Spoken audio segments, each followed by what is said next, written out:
Like a man. Like a man.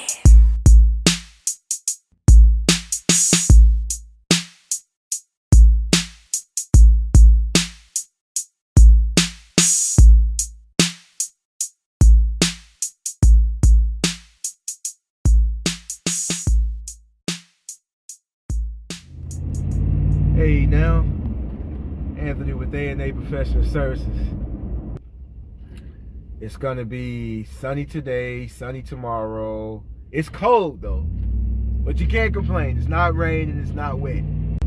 I think we got some rain coming in Monday, and then Tuesday should be fine. A little rain Wednesday, and then the rest of that week is going to be sunny. I actually got 2 full details scheduled. I remember the video where I do the interior detail. It's a Ford F-150. It's a recent video. I think it's called interior detail with the wash.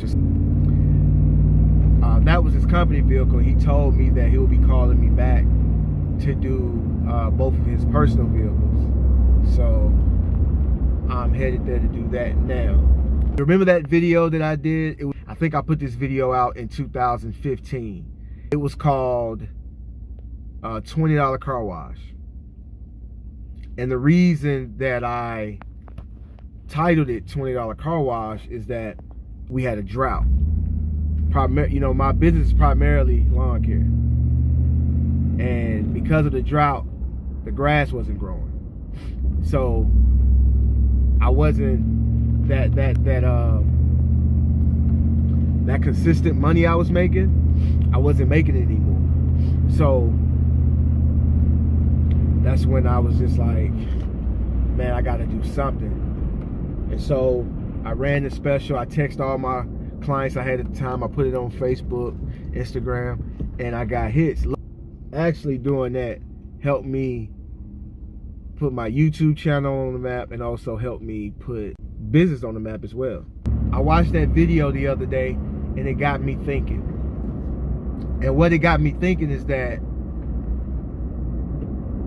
what got you to success sometimes is not always going to keep you successful. What you had to do to survive is not what you need to do to live.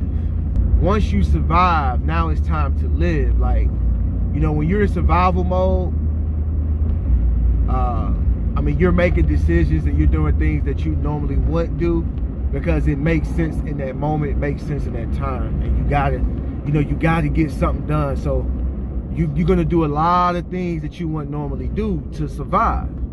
Now, once you survived and you made it through that period and you moved up, you no longer need to do those things. And I thought about that today because I'm going to make over $400 today on 2 vehicles. And I knew I would get to this point one day. I didn't know when. But back then, I wasn't even thinking about a day like this. I was only trying to survive. And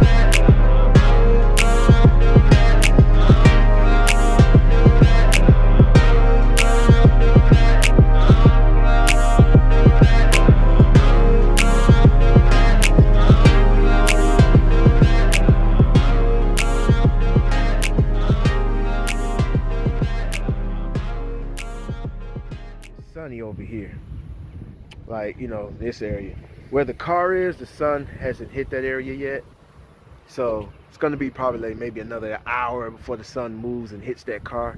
It's cold, it's warmer where I'm standing at now than over there. You can feel the difference. What happened is, over time, you're gonna start, when you start working in these cold weathers, you're gonna start to understand what the weather, what those readings are. You know, you start to see,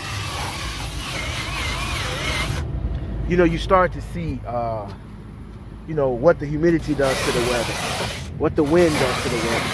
You start to notice all those things. That'll help you with your scheduling. Best thing to do is find you a good weather app. I like to use Google. I also like to use the Weather Channel. I have both those apps on my phone, and I use both of them.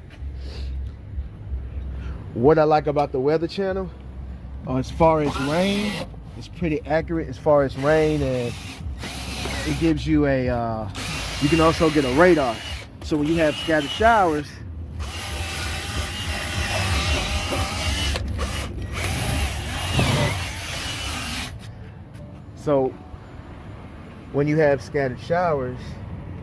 you know exactly what part of the town that the rain is going to be, where the rain is going to be, what time it's coming, what time it's going to leave, that type of thing.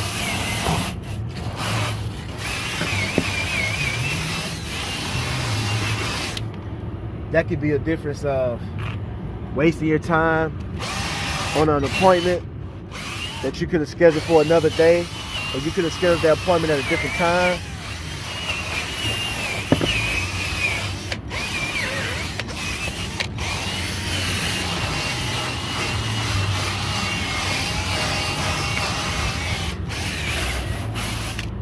So what I'm doing now is basically just breaking everything up.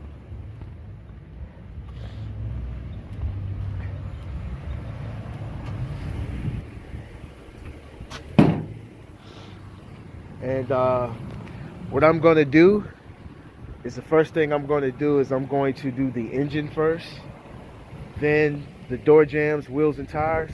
Then I work my way into the interior. Or I'm really thinking about just starting on the interior first, because it is still cold, and I don't want my hands to freeze.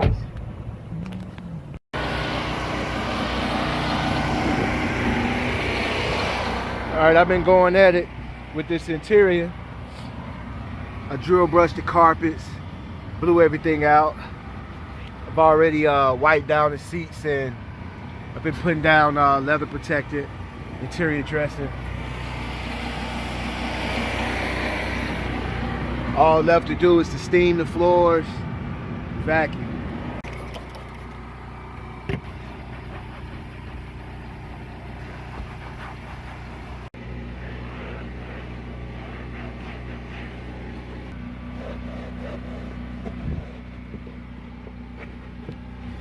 I'm gonna take a look in this other vehicle.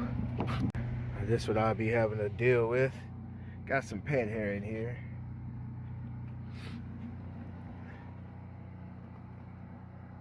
And he wants to sell this vehicle as well. It's gonna sell both of them. Guess they're gonna get them something else. It ain't nothing I can't handle. Got some pet hair. You see all that pet hair.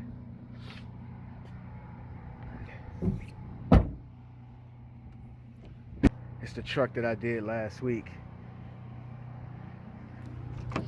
Oh, you got it locked.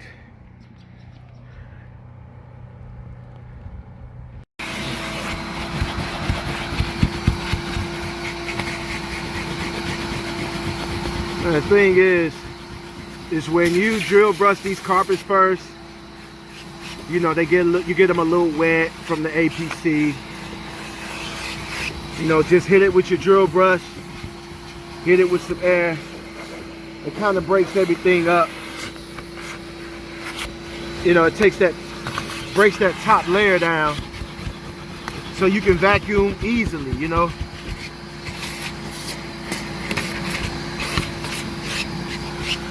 Over time, you're gonna find things that's gonna work well for you, and it's gonna make you faster. You're gonna start to see what's slowing you down. Like for me, for instance, what's slowing me down is my setup. My setup is definitely slowing me down because it's taking me probably like the quickest, like 15 minutes to set up.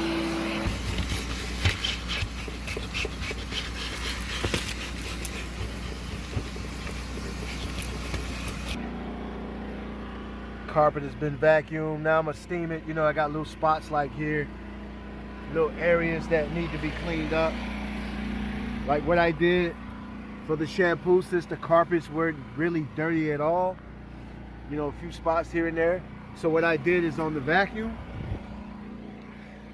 I basically drill brushed it. I just hit it with APC, drill brushed it. And then vacuum again. See right here, you got like, maybe something spilled, like, I don't know, something.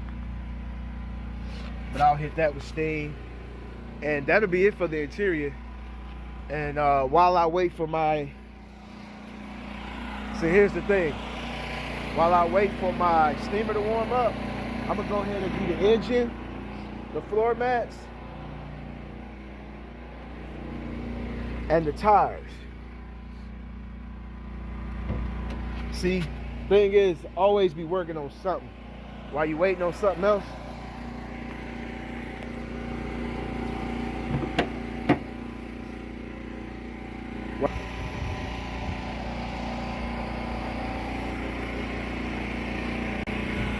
so I go ahead and close the door so I won't blow any trash back into the vehicle.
Yep, I mean, it's super clean in here. Like I said in my last video, what I love about Super Clean is that, I mean, it is a multi-purpose degreaser. You can use it on a lot.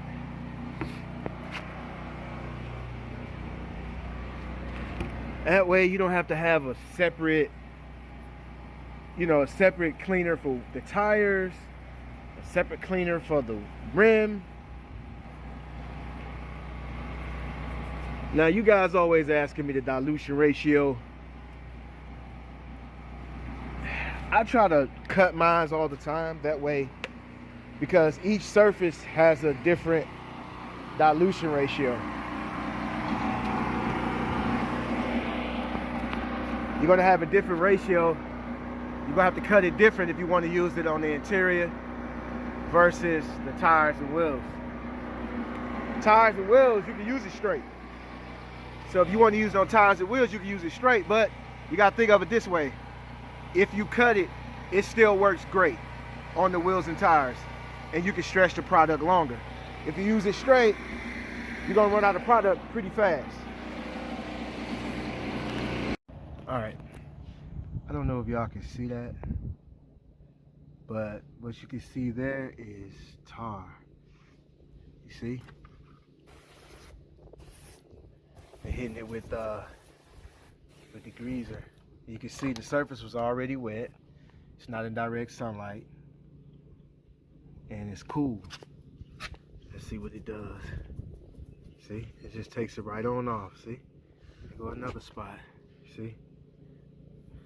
Now I just wiped on it earlier and it would not come off at all. And when I'm doing the tires, as I'm doing the tires, I'm hitting these areas with the pressure washer. And what I'm doing is I'm cooling the paint, the areas that I'm going to use the super clean on. I'm cooling the paint. Not only am I cooling the paint, I'm breaking all the dirt, the loose dirt that will come off with the pressure wash. I'm breaking that off too, which it'll also make my it allows to kind of keep the paint a little slicker.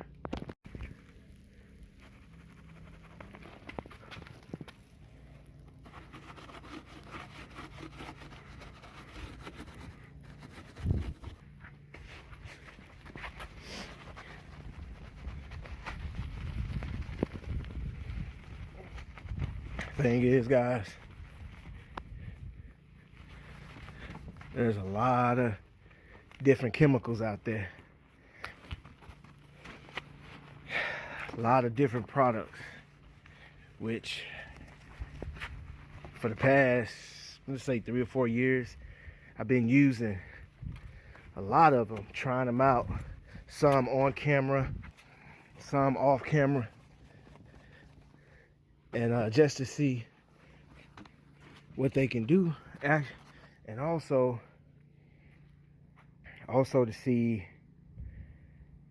what works, what doesn't work, and basically really to learn what each chemical does. It's even getting to the point where I want to know the name of the chemical and what that chemical does.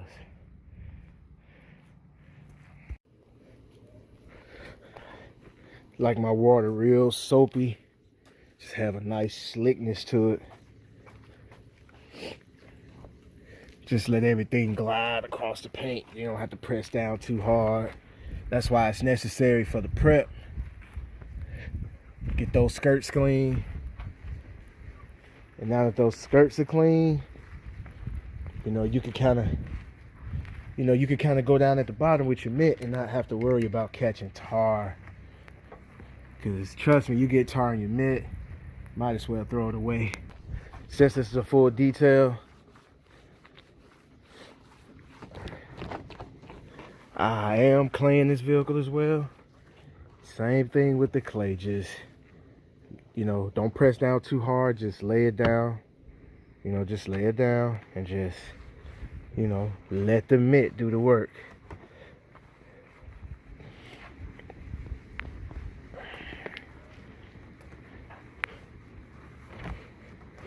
Very gently, soft. And to my understanding, one thing about clay, this clay is also a prep for the wax. Because what it does is it gets all those contaminants that would not come off with your wash mitt, and it's not going to come off with a rinse or a wash. And it just removes it from the paint, so you can be able to buff on the clean surface. See this scratch right here? There's so many ways you can remove these type of scratches.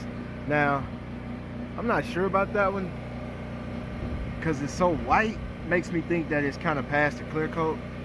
But when you do the little finger test, I don't feel it. So that's probably on the clear coat. But what I do, I just take some compound. Right now I'm using Meguiar's Ultimate Compound, this right here. my drill. Actually, I got this out of a headlight restoration kit.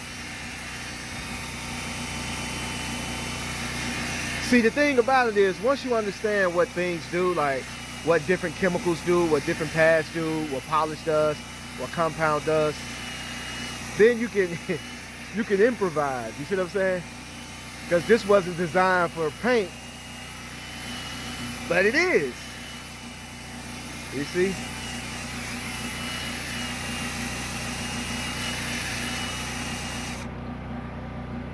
Now I got rid of most of the scratch. I didn't see how much it did. Uh-oh. Yep, it's not there anymore.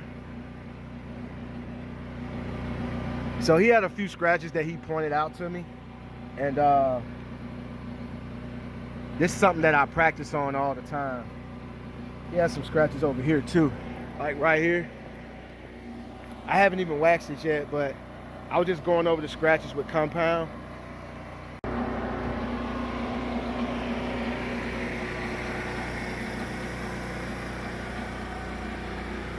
Now what I do is I take advantage of the weather, man. Because sometimes detailing in cold weather helps you out. Really does.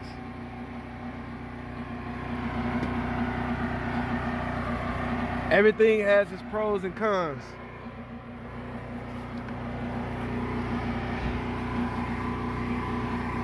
If you detail colder weather, cooler weather, a car doesn't dry as fast. Dries a little slower because it's, you know, of course, because it's not as hot. One thing with this wax, like, if it was hot and that wax gets baked in, sometimes it's hard to get off. So you have to wax a panel, wax off a panel. Wax a panel, wax off a panel. But this one, I did like the whole side. I did like the whole side.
Time it is. You know, a lot of people never had a detail. Some people have never needed. But you know, you have vehicles like this, you know, beforehand, talk with your customer. See what their expectations are. And let them know not to have unrealistic expectations. Although this vehicle is going to look a whole lot better. But if they're wanting it to look brand new off the showroom floor, it's not gonna happen.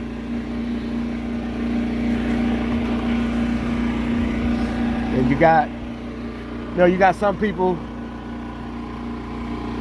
who wants to give you the impression that every car they touch comes out perfect, or every car they're doing is a high-end vehicle, when that is not the case.